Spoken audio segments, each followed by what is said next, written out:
នៅក្នុងវីដេអូថ្មថ្ងៃនេះថ្មមកបង្ហាញអំពី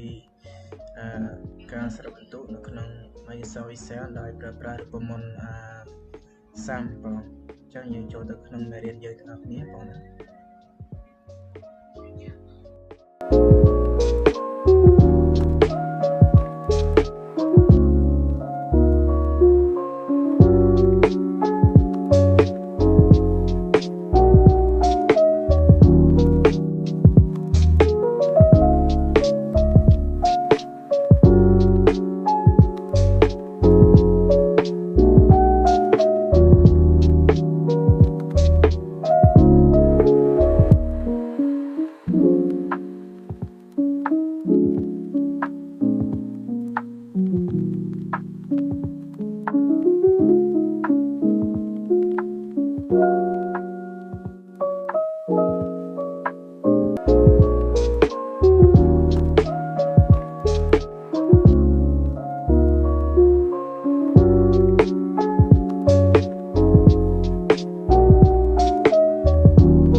Hãy subscribe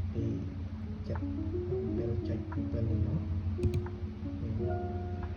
để không bỏ lỡ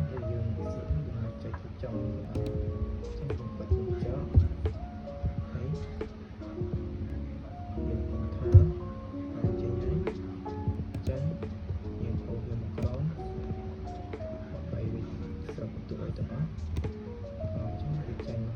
hấp dẫn